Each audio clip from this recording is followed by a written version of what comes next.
മലയാളം ക്ലാസ്സിലേക്ക് സ്വാഗതം. ONV കുറുപ്പിൻ്റെ Michelangelo മാപ്പ് എന്ന കവിതയാണ് നമ്മൾ ഇന്ന് പഠിക്കുന്ന പാഠഭാഗം. വിശ്വപ്രസിദ്ധനായ ചിത്രകാരനും ശില്പിയുമാണ് മൈക്കലാഞ്ചലോ.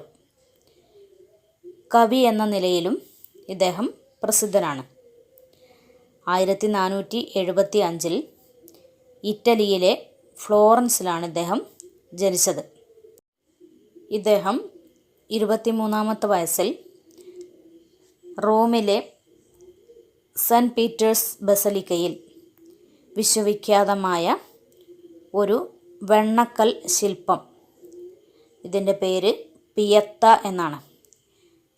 പിയത്ത എന്ന് പറഞ്ഞ വെണ്ണക്കൽ ശില്പം നിർമ്മിച്ചു. ലോകത്തിലെ മഹോന്നത കലാസൃഷ്ടികളിൽ ഒന്നാണ് മൈക്കലാഞ്ചലോയുടെ ലാ പിയത്ത എന്ന് പറഞ്ഞിട്ടുള്ള ശില്പം. ഈ ശില്പത്തിൻ്റെ നേർക്ക് 1972 മെയ് 21 മയക്കുമരുന്നിനടിമയായ ഒരു ചെറുപ്പക്കാരൻ ചുറ്റിക കൊണ്ട് നടത്തിയ ആക്രമണത്തെ പറ്റിയുള്ള പത്രവാർത്തയിൽ നിന്ന് രൂപപ്പെട്ടതാണ് ONV കുറുപ്പിൻ്റെ മൈക്കലാഞ്ചലോ മാപ്പ് എന്ന കവിത. അതായത് ലാ പിയത്ത എന്ന ശില്പം മയക്കുമരുന്നിനടിമയായ ഒരു ചെറുപ്പക്കാരൻ ചുറ്റിക കൊണ്ട് തകർക്കുന്നു. ഇത് പത്രവാർത്തയിലൂടെയാണ് ആരറിയുന്നത്? ONV കുറുപ്പ് അറിയുന്നത്. അങ്ങനെ ആ വാർത്ത വായിച്ച അദ്ദേഹം അതിനെക്കുറിച്ച് എഴുതിയ കവിതയാണ് മൈക്കലാഞ്ചലോ മാപ്പ് എന്ന കവിത. ഒരു പത്രവാർത്ത, അതും ഒരു ശില്പം തകർക്കപ്പെട്ട സംഭവം, അതിൽ നിന്നാണ് മനോഹരമായൊരു കവിത രൂപം കൊള്ളുന്നത്. സ്ക്രീനിൽ കാണുന്നതാണ് പിയത്ത എന്ന ശില്പം. യേശുവിൻ്റെ ചേതനയറ്റ ശരീരം, അതായത് കുരിശിൽ തറച്ച യേശുവിനെ കുരിശിൽ നിന്നിറക്കിയതിന് ശേഷം ആ ചേതനയറ്റിട്ടുള്ള ജീവനറ്റ ശരീരം മടിയിൽ കിടത്തി ദുഃഖം ഉള്ളിലൊതുക്കിയിരിക്കുന്ന കന്യാമറിയം, അതാണ് ശില്പം. ലാ പിയത്ത എന്ന് പറഞ്ഞ ശില്പം നേരിൽ കണ്ട ഒരനുഭവമാണ് വായനക്കാർക്ക് ഈ കവിത പകരുന്നത്. ക്രിസ്തുവിൻ്റെ മരണം, അമ്മയിലുണ്ടാക്കിയ ദുഃഖം ഈ കവിതാ പാരായണത്തിലൂടെ നമ്മൾ അനുഭവിക്കുന്നു. മാത്രമല്ല, പണ്ടിനെപ്പോലെ മൂളിപ്പറന്ന് ഒരു മാർബിൾ ശിലയിൽ നിന്ന് ഇത്തരമൊരു മനോഹരമായ ശില്പത്തിന് ജന്മം നൽകുന്ന മൈക്കലാഞ്ചലോയും അദ്ദേഹത്തിൻ്റെ ഉളിയും അദ്ദേഹം ഇതിനുവേണ്ടി പിന്നിട്ട രാപ്പകലുകളും ഒഴുക്കിയ വിയർപ്പുതുള്ളികളും ഒക്കെ നമുക്ക് കവിതയിൽ കാണാം. എന്നാൽ ഇക്കാലത്തിൻ്റെ ഭ്രാന്തമായ പ്രതികരണത്തിൻ്റെ പ്രതീകം പോലെ കടന്നു വരുന്ന ചെറുപ്പക്കാരനും അവൻ്റെ ചെയ്തിയും ആ ശില്പഭംഗിയെ തച്ചുടയ്ക്കുന്നു. വേദനാജനകമായ ഈ സംഭവമാണ് മൈക്കലാഞ്ചലോ മാപ്പ് എന്ന കവിതയ്ക്ക് പ്രേരണയായത്. മികച്ച കലാസൃഷ്ടികളുടെ അടിസ്ഥാനവും പ്രചോദനവും ഇത്തരം സംഭവങ്ങളും അനുഭവങ്ങളും ദുഃഖങ്ങളുമൊക്കെയാണെന്ന് നമുക്ക് ഈ കവിതയിൽ നിന്നും മനസ്സിലാക്കാം. ONV കുറുപ്പിൻ്റെ കവിതയാണ് മൈക്കലാഞ്ചലോ മാപ്പ് എന്ന് നമ്മൾ പറഞ്ഞു. 1931 കൊല്ലം ജില്ലയിലെ ചവറയിലാണ് ONV കുറുപ്പ് ജനിച്ചത്. ഒറ്റപ്ലാവിൽ നീലകണ്ഠൻ വേലുക്കുറുപ്പ് എന്നാണ് ഇദ്ദേഹത്തിൻ്റെ മുഴുവൻ പേര്. നമുക്കറിയാം, ജ്ഞാനപീഠ പുരസ്കാരം നേടിയ കവിയാണ് ONV കുറുപ്പ്. ഓടക്കുഴൽ അവാർഡ് ലഭിച്ചിട്ടുണ്ട്. കേരള സാഹിത്യ അക്കാദമി അവാർഡുകൾ ലഭിച്ചിട്ടുണ്ട്. വയലാർ അവാർഡ്, ആശാൻ പ്രൈസ്, പത്മശ്രീ, കേരള സാഹിത്യ അക്കാദമി ഫെലോഷിപ്പ്, എഴുത്തച്ഛൻ പുരസ്കാരം തുടങ്ങിയ ബഹുമതികളൊക്കെ ഇദ്ദേഹത്തിന് ലഭിച്ചിട്ടുണ്ട്. അക്ഷരം, കറുത്ത പക്ഷിയുടെ പാട്ട്, ഭൂമിക്കൊരു ചരമഗീതം, ഉപ്പ്, അപരാഹ്നം, തോന്യാക്ഷരങ്ങൾ, ഉജ്ജയിനി, ഭൈരവൻ്റെ തുടി, പാഥേയം തുടങ്ങിയവ അദ്ദേഹത്തിൻ്റെ പ്രധാന കൃതികളാണ്. ഇനി നമുക്ക് കവിത നോക്കാം. മൈക്കലാഞ്ചലോ മാപ്പ്. ഒടുവിൽ കുരിശിൽ നിന്നിറക്കി ജഡം, താഴെയൊരു ദുഃഖത്തിൻ സൂര്യശിലയായി തീർന്നോരമ്മ, തന്മടിത്തട്ടിൽ താങ്ങി കിടത്തി വാത്സല്യാർദ്രം, തൻ മകനുടെ ആറിത്തണുത്ത തിരുഗാത്രം. ശില്പത്തിൽ നമുക്ക് ഒരമ്മയെ കാണാം, ഒരു മകനെ കാണാം അല്ലേ? ആരാണ് അമ്മ? യേശുവിൻ്റെ മാതാവ്. ആരാണ് മടിയിൽ കിടത്തിയിരിക്കുന്ന ആ മകൻ? യേശു ക്രിസ്തു അല്ലേ? ഒടുവിൽ കുരിശിൽ നിന്നിറക്കി ജഡം അല്ലേ? കുരിശിൽ നിന്ന് യേശുവിൻ്റെ മൃതശരീരം താഴെ ഇറക്കി. താഴെയൊരു ദുഃഖത്തിൻ സൂര്യശിലയായി തീർന്നോരമ്മ. സൂര്യശിലയായി തീർന്നോരമ്മ എന്ന പ്രയോഗം കൊണ്ട് അർത്ഥമാക്കുന്നത് ദുഃഖത്തിൻ്റെ ആധിക്യമാണ്. കടുത്ത ദുഃഖം.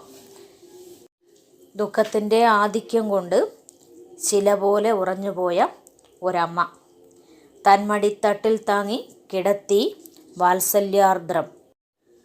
ആ അമ്മ മകൻ്റെ ചേതനയറ്റ ശരീരം വാത്സല്യത്തോടെ മടിത്തട്ടിൽ താങ്ങിക്കിടത്തി. തൻ മകനുടെ ആറിത്തണുത്ത തിരുഗാത്രം, ഗാത്രം എന്ന് പറഞ്ഞാൽ ശരീരം അല്ലേ? തൻ്റെ മകൻ്റെ തണുത്ത ആ ശരീരം വാത്സല്യത്തോടുകൂടി തൻ്റെ മടിത്തട്ടിൽ താങ്ങിക്കിടത്തി. ഒരു ലില്ലിപ്പൂവിൽ ശോണരേഖകൾ പോലെ തിരുശോണിതം വാർന്ന പാടുകൾ ഉടലാകെ. ഒരു ലില്ലിപ്പൂവിൽ, ലില്ലിപ്പൂവ് എന്ന് പറഞ്ഞാൽ വെളുത്ത ലില്ലിപ്പൂവിൽ, ഒരു വെളുത്ത ലില്ലിപ്പൂവിൽ ശോണരേഖകൾ പോലെ, ശോണം എന്ന് പറഞ്ഞാൽ ചുവപ്പ് അല്ലേ? ചുവന്ന രേഖകൾ പോലെ, ഒരു വെളുത്ത ലില്ലിപ്പൂവിൽ ചുവന്ന രേഖകൾ പോലെ തിരുശോണിതം വാർന്ന പാടുകൾ ഉടലാകെ. ഉടൽ എന്ന് പറഞ്ഞാൽ ശരീരം, ശോണിതം എന്ന് പറഞ്ഞാൽ രക്തം. രക്തം വാർന്ന പാടുകൾ ആ ശരീരത്തിൽ മുഴുവനുണ്ട്. അത് എന്തിനോടാണ് കവി സാദൃശ്യപ്പെടുത്തിയിരിക്കുന്നത്? വെളുത്ത ലില്ലിപ്പൂവിൽ അതിന് ഇടയിലായിട്ട് എന്തുണ്ടാവും? നടുവിലായിട്ട് ചുവന്ന രേഖകളുണ്ടാവും.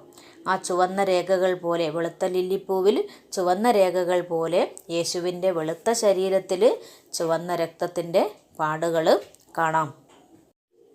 താത നീ ഇവരോട് പൊറുക്കേണമേ എന്ന് പാതികൂമ്പിയ കൺകൾ ഇപ്പോഴും പ്രാർത്ഥിക്കുന്നു. തന്നിൽ നിന്നടർന്നൊരു മുത്തിനെ ആരോ കുത്തി, നെഞ്ചകം പിളർന്നൊരു മുത്തിനെ വീണ്ടും തൻ്റെ അംഗത്തിലെതിരേൽക്കും. പാഴ്ചിപ്പിയുടെ മൂകസങ്കടം പോലെ അമ്മ ഇരിപ്പു, കരയുവാൻ കണ്ണുനീരില്ലാതുരിയാടുവാൻ വാക്കില്ലാതെ, കത്താതെ ഉരുകാതെ വിങ്ങുമുൾത്താപം പോലെ. താത നീ ഇവരോട് പൊറുക്കേണമേ. താതൻ എന്ന് പറഞ്ഞ ആരാണ്? പിതാവ് അല്ലേ? പിതാവേ നീ ഇവരോട് പൊറുക്കേണമേ എന്ന് പാതി അടഞ്ഞ ആ കണ്ണുകൾ അപ്പോഴും പ്രാർത്ഥിക്കുന്നത് പോലെ കവിക്ക് തോന്നുകയാണ്. യേശു തൻ്റെ മരണത്തിന് കാരണമായവരോടും കാണിക്കുന്ന സ്നേഹമാണ് ആ കൂമ്പിയ കൺകളിലെ പ്രാർത്ഥന എന്ന പ്രയോഗം കൊണ്ട് അവിടെ സൂചിപ്പിക്കുന്നത്. തന്നിൽ നിന്നടർന്നൊരു മുത്തിനെ ആരോ കുത്തി, നെഞ്ചകം പിളർന്നൊരു മുത്തിനെ വീണ്ടും തൻ്റെ അംഗത്തിലെതിരേൽക്കും. പാഴ്ചിപ്പിയുടെ മൂകസങ്കടം പോലെ അമ്മ ഇരിപ്പു. ചിപ്പിക്കുള്ളിൽ മുത്തുണ്ടാവും. ആ ചിപ്പിക്കുള്ളിൽ നിന്ന് അടർത്തിയെടുത്ത മുത്തിൻ്റെ നെഞ്ചകം പിളർന്നതിന് ശേഷം വീണ്ടും തൻ്റെ മടിത്തട്ടിൽ സ്വീകരിക്കുന്ന ചിപ്പിയുടെ വേദനയോടെ കന്യാമറിയം ഇരുന്നു. പാഴ്ചിപ്പിയുടെ മൂകസങ്കടം പോലെ ഇരിപ്പു എന്നാണ് പറയുന്നത് അല്ലേ? അതായത് മുത്തു നഷ്ടപ്പെട്ട ചിപ്പിയാണ് അമ്മ. മുത്താരാണ്? ക്രിസ്തുവാണ്. കരയുവാൻ കണ്ണുനീരില്ലാതുരിയാടുവാൻ വാക്കില്ലാതെ, കത്താതെ ഉരുകാതെ വിങ്ങുമുൾത്താപം പോലെ.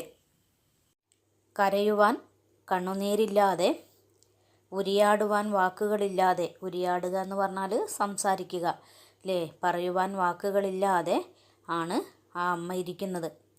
അമ്മയുടെ ഉള്ളിലെ വേദന ആളിക്കത്തുകയോ ഉരുകുകയോ ചെയ്യാതെ വിങ്ങുകയാണ്.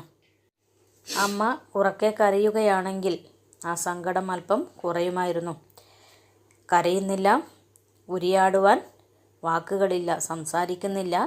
അതുകൊണ്ട് തന്നെ ആ ദുഃഖം മുഴുവൻ താപം എന്ന് പറഞ്ഞാൽ ദുഃഖം എന്നാണ് അർത്ഥം കേട്ടോ. ദുഃഖം മുഴുവൻ മനസ്സിനുള്ളിൽ നിന്ന് വിങ്ങുകയാണ്. ഉറ്റുനോക്കി ഞാൻ നിൽക്കെ പിന്നെയും പിയത്തയൻ ഉജ്ജ്വല മുഹൂർത്തങ്ങൾ എന്നുള്ളിൽ ഉദിക്കുന്നു.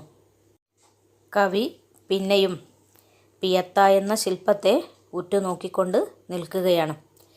അങ്ങനെ ഉറ്റുനോക്കി നിൽക്കുമ്പോൾ ആ ഉജ്ജ്വല മുഹൂർത്തങ്ങളൊക്കെ കവിയുടെ മനസ്സിലും ഉദിച്ചുയരുന്നു. ഇതുവരെ മൈക്കലാഞ്ചലോയുടെ പിയത്ത എന്ന ശില്പം കണ്ടപ്പോഴുണ്ടായ അനുഭവമാണ് കവി ആവിഷ്കരിച്ചിരിക്കുന്നത്. ഇനിയും അദ്ദേഹത്തിൻ്റെ മനസ്സിലേക്ക് കടന്നു വരുന്ന കാര്യങ്ങളാണ് പറയുന്നത്. അത് നമുക്ക് അടുത്ത ക്ലാസ്സിൽ പറയാം.